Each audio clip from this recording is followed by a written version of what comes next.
El teorema de Pitágoras lo utilizamos para calcular uno de los tres lados de un triángulo rectángulo, dado los otros dos lados. Por otro lado, si conocemos uno de sus lados y un ángulo diferente al recto, podemos calcular con las razones trigonométricas los otros dos lados y el otro ángulo diferente al recto. Pero, ¿y si el triángulo no es rectángulo? Es decir, si es oblicuángulo.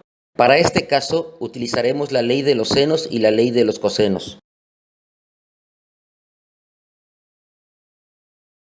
La ley de los senos la utilizaremos para calcular un ángulo interior o dos lados de un triángulo oblicuángulo, dado los otros dos ángulos interiores y uno de sus lados. En el caso de los triángulos presentados, queremos conocer el lado C, por lo que realizaremos el despeje de la ley de los senos como se muestra.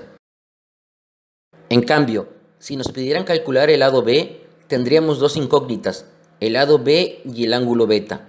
Pero dado que la suma de los ángulos interiores de cualquier triángulo es 180 grados, podemos calcular el ángulo beta como la diferencia de 180 y la suma de los otros dos ángulos, alfa y gamma. Por lo que el lado B es igual al producto de el lado A y la diferencia de 180 y la suma del ángulo beta y gamma. Todo esto dividido entre el seno del ángulo alfa. La ley de los cosenos la utilizamos si, en un triángulo oblicuángulo, queremos calcular la longitud de uno de sus lados, dado los otros dos y un ángulo interior.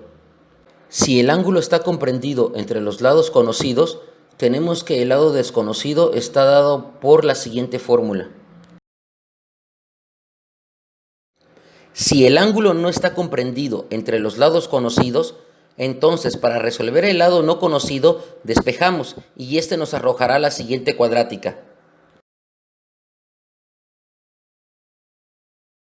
Por lo que recurrimos a la fórmula general para resolverla, donde los coeficientes de la ecuación son, por lo tanto, el lado B está dado por. La ley de los cosenos también nos permite calcular los ángulos interiores si conocemos la longitud de sus tres lados. En resumen, podemos usar la ley de los senos cuando conocemos dos de los lados de un triángulo oblicuángulo y dos de sus ángulos interiores.